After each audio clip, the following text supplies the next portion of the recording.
Episode kali ini kita kedatangan sebuah VGA card, dua buah VGA card dari chipset Nvidia arsitektur Ampere dengan line up tertinggi. Hai teman-teman, dapat salam loh dari Jogja yang istimewa. Ya, salam istimewa dari Jogja. Seperti biasa saya Andi, ditemani Bambis di kamera dan Agus di audio. Episode kali ini kita kedatangan sebuah VGA card, dua buah VGA card dari chipset Nvidia arsitektur Ampere dengan line up tertinggi. Teman-teman tahu itu apa? Ya, RTX 3090. Kita ada dua brand di sini. Yang pertama adalah MSI, yang kedua adalah Zotac. Ini dia. Yang MSI dari seri Ventus 3X dan yang Zotac dari Zotac Trinity. Mungkin teman-teman sudah tahu ya, Nvidia itu melaunching arsitektur baru yaitu Ampere untuk meneruskan arsitektur Turing yang sebelumnya. Dan dari arsitektur itu Nvidia meluncurkan 3 buah chipset untuk VGA card. Yang pertama adalah RTX 3070, lalu RTX 3080 dan yang terakhir RTX 3090. Untuk available di marketnya yang pertama memang yang tengah-tengah dulu. Beberapa minggu lalu Nvidia sudah meluncurkan yang 3080 dan sekarang baru lepas beberapa hari yang lalu NDA-nya ini adalah 3090. Ini adalah top of the line-nya yang paling tinggi serinya ya. Banyak banget fiturnya, maksudnya secara spesifikasi memang masif sekali. Jadi seperti contoh CUDA core-nya tuh di atas 10.000 dan juga menggunakan DDR6X. Juga ada beberapa fitur lain yang spesifikasi jelasnya mungkin bisa nanti ditampilkan Mas Agus di sini ya Mas.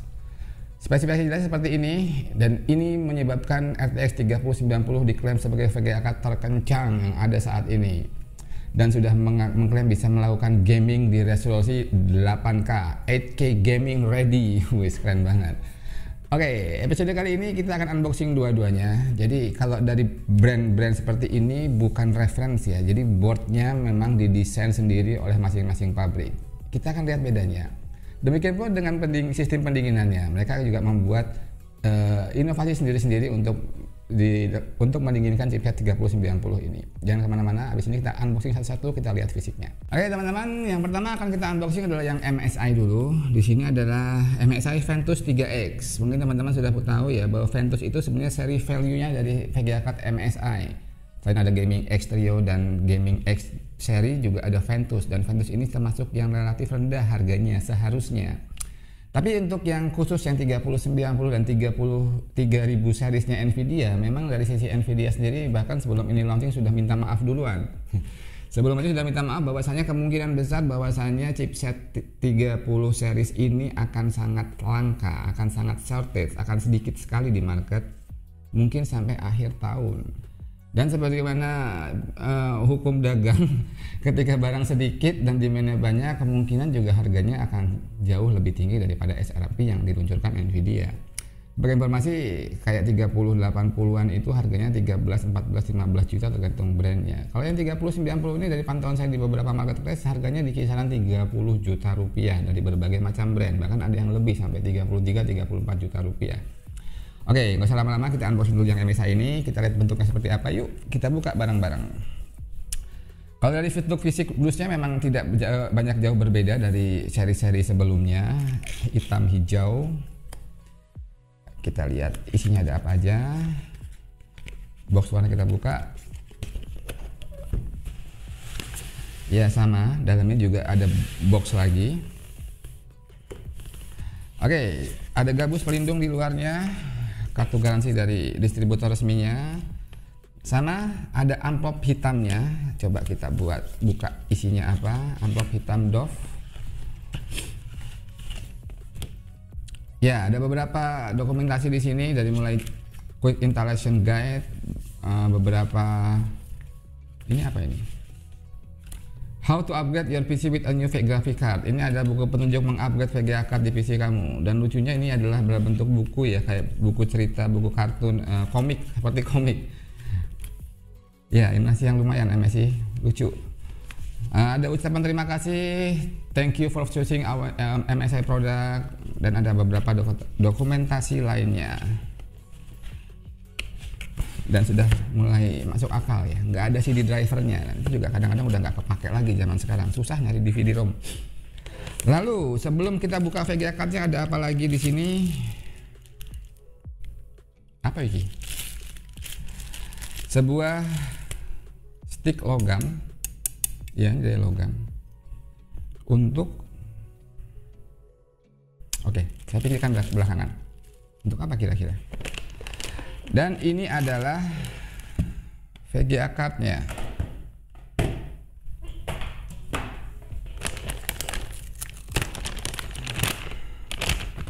Relatif berat.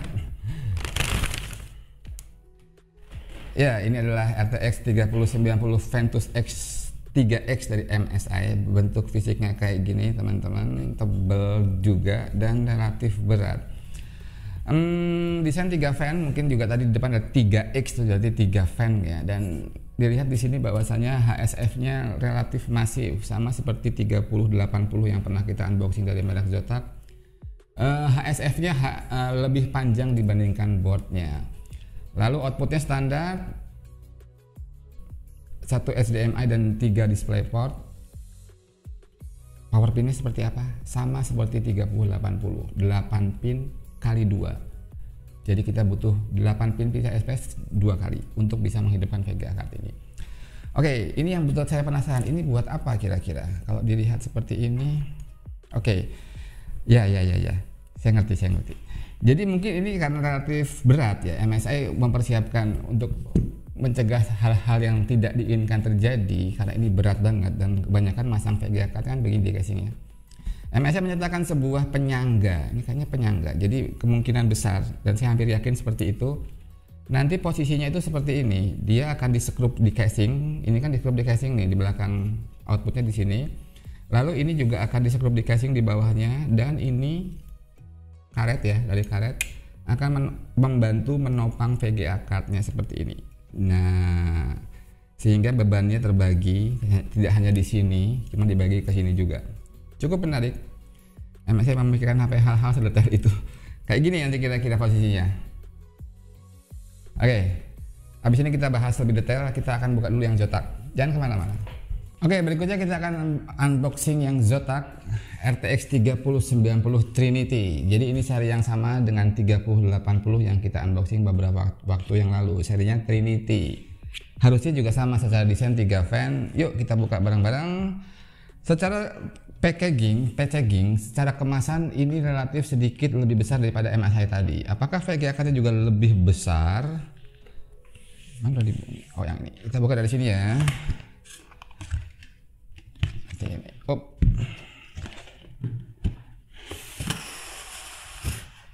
Sama seperti yang RTX 3080 kayaknya ya. Ada box hitam doff di dalamnya. Box keduanya warna hitam. Oke.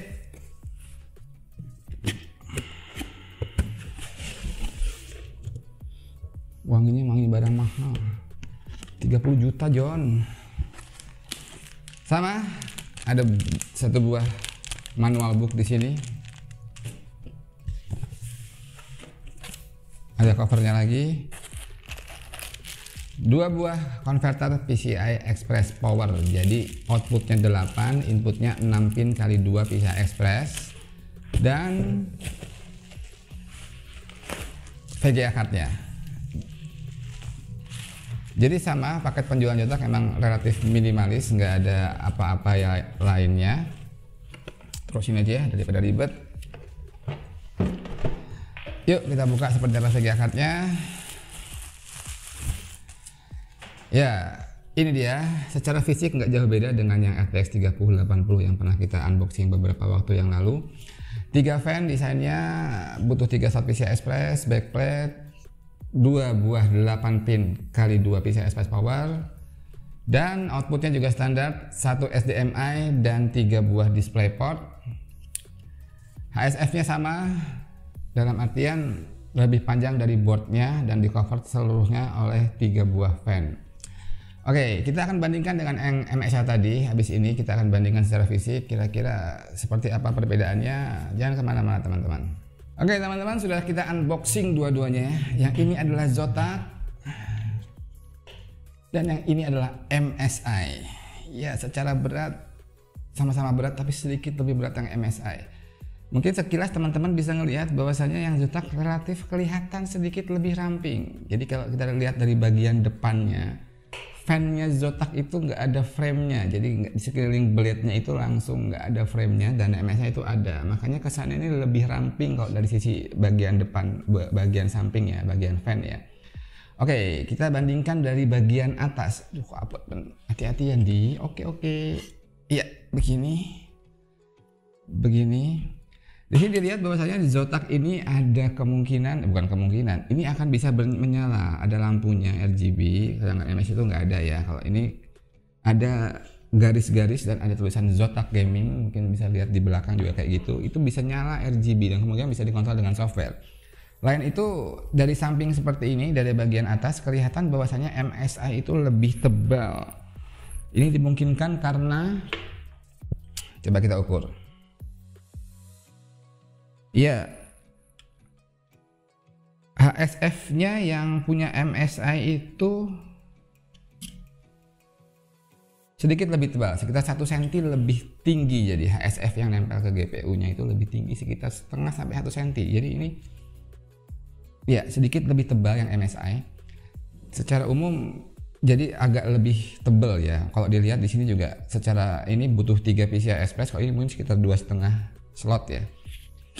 Oke, dari bagian atas seperti itu. Ini nggak ada lampunya, ini ada lampunya. Dan kalau dari depan, dari outputnya, kita bisa lihat bahwasanya sama ya. Ada 4 buah output, 1 HDMI dan 3 DisplayPort. Ini nggak ada bedanya sama sekali. Lalu dari sisi belakang kita berdirikan seperti ini. Ya, sama-sama ada backplate-nya. Lalu apalagi? Oh, tadi saya belum ngomong ya. Kalau untuk power pin-nya sama, 8 pin kali 2. Ini juga 8 pin kali 2.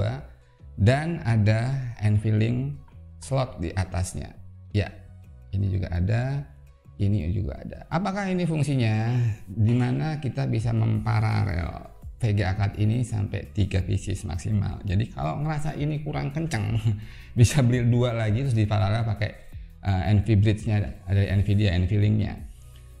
Ya, mungkin aja teman-teman ada yang butuh extra power untuk GPU-nya, bisa menggunakan ini sampai 3 pieces. 90 juta. Oke. Terus selain itu apalagi backplate udah, kemudian ini juga bisa nyala backplate-nya yang Zotac, dan MSI memang tidak, yang Ventus tidak ada aksen-aksen lampu atau RGB sama sekali. Ini cuma ada backplate dan kita kelihatan di sini tulisannya GeForce RTX. Kalau yang di Zotac tulisannya Live to Game GeForce RTX dan lambang Zotac. Oke, dari bagian belakang juga nggak ada apa-apanya. Kalau dari dimensinya, gimana cara membandingkan dimensi paling gampang? Oke, begini. Kita lihat di sini, diratain. Yang Zotac itu sedikit lebih panjang karena kalau saya lihat di sini HSF-nya tuh nggak rata belakangnya. Ada bagian yang lebih panjang keluar. Jadi di sini kelihatan ada yang bagian lebih panjang dibandingkan bagian yang lain. Dan ada covernya lagi, sehingga secara dimensi umum ini yang Zotac sedikit lebih panjang daripada yang MSI. Lainnya apalagi yang bisa membedakan antara keduanya? Memang secara desain board ini didesain masing-masing oleh merek masing-masing, jadi bukan referensi dari Nvidia. Saya coba lihat desain panjang boardnya ya teman-teman. Kita lihat panjang boardnya. Kalau di Zotac kayaknya sedikit lebih pendek. Oke, kita ukur aja biar untuk memastikan. Jadi di sini memang HSF-nya lebih panjang dari boardnya, overhang dari boardnya, sama-sama dua-duanya lebih panjang dari boardnya. Jadi HSF-nya overhang dibandingkan panjang boardnya. Kita ukur saja panjang boardnya yang Zotac 23 cm. Yang Zotac panjang boardnya 23 cm dengan panjang HSF-nya kurang lebih sama ya, lebih panjang juga dari boardnya. Kalau yang MSI kita lihat panjang boardnya adalah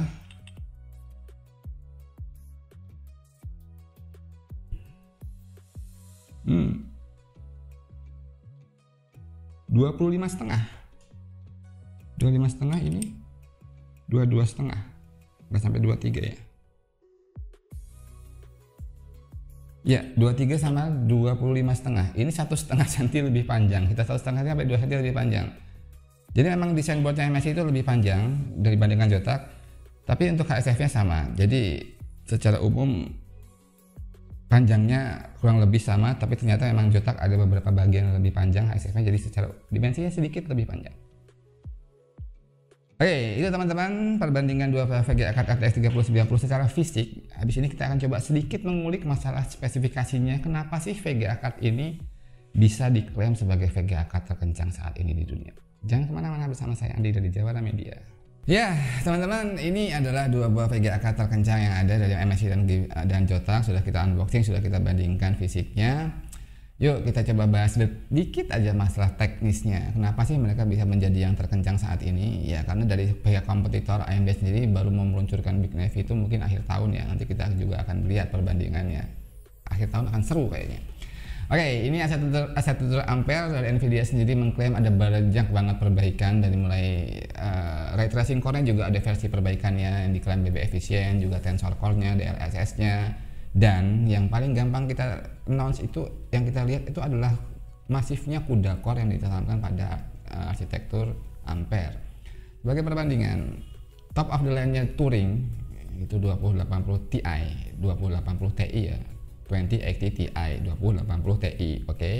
Itu cuman 4.000-an aja CUDA core-nya.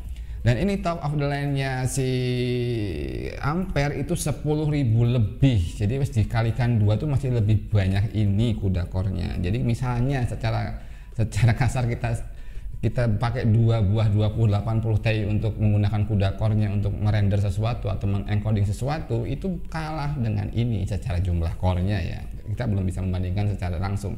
Tapi secara umum begitu, CUDA core ini masif sekali, 10.496 CUDA core. Terus apalagi DDR6X, jadi seperti halnya 3080 ini sudah menggunakan GDDR6X. Jadi kalau yang 3070 masih GDDR6 biasa, yang 3080 GDDR6X ini juga GDDR6X. 384 bit, terus 24 GB RAM VRAM-nya. Ya, 24 GB VRAM-nya. Jadi ini memang diperuntukkan untuk hardworking. Kalau kita ngomong gaming tuh 8K mereka klaim bisa jalan dengan smooth. Jadi teman-teman mungkin peruntukannya kalau saya ya dengan harga 30 jutaan kurang lebih ya. Karena apa bisa semahal itu? Karena memang harusnya sih sekitar 27, 26, 27 ya. Chipset ini akan sangat shortage sampai awal tahun, sampai akhir tahun ini mungkin, baru awal tahun baru normal. Jadi dengan sedikitnya chipset ini di market harganya otomatis sedikit lebih tinggi, bukan sedikit ya, agak banyak naiknya. Tapi itulah saya lihat cek di beberapa marketplace harganya sekitar 30 jutaan. Terus apalagi ya, kalau kita mau ngerakit ini idealnya pakai apa? Kalau saya bukannya apa-apa, ini sudah menggunakan PCI Express Gen 4. Jadi secara umum kita kalau mau ideal ya, ini kalau mau ideal kita ngerakitnya tetap pakai AMD. Karena apa? Karena AMD itu sudah PCI Gen 4 dan sampai sekarang yang available di market itu Intel masih Gen 3. Jadi kalau memang secara teori mau klop, maksudnya mau balance, mau ideal, kita tetap harus menggunakan AMD motherboard, chipsetnya B550 ke atas, S570 juga bisa karena sudah generasi keempat PCI Express-nya. Nah ini dia, ambilin ya sebentar. Katakanlah tulisannya. Oh, ini adalah Ryzen 9 ditulisnya dengan third gen processor PCIe 4.0 ready. Ya, jadi kalau kita mau ideal sementara ini hanya ada satu pilihan, yaitu menggunakan AMD Ryzen dengan PCIe Gen 4. Jadi bandwidth misalnya ya kita mau pakai ini dengan 8K gaming, mungkin bandwidth PCIe Gen 4-nya bisa terpenuhi. Walaupun secara teori PCIe Gen 3 juga masih belum bisa penuh ya, tapi kita ngomong idealnya dengan support PCIe Express Gen 4 kita juga menggunakan sistem yang Gen 4. Oke, itu sekilas teman-teman, moga-moga informasi ini bisa berguna buat teman-teman. Saya belum bisa mengujinya langsung, mungkin yang ini bisa kita uji, kalau ini harus saya kembaliin karena saya pinjam dari tetangga saya. Mungkin ada kesempatan kita akan uji. Saya juga cari sistem yang proper dulu. Saya cari monitor dulu yang penting. Nggak lucu kalau kita ngetes ini pakai 1080 75 Hz monitor. Nggak akan kelihatan apa-apanya karena emang ini harusnya paling nggak 4K 144 atau 240 Hz. Oke, terima kasih telah bersama kami Jawara Media. Mohon dukungannya dengan subscribe, share, dan like. Kalau ada salah-salah informasi seperti biasa, tulis di komen ya teman-teman. Sampai jumpa di video berikutnya. Salam istimewa dari Jogja.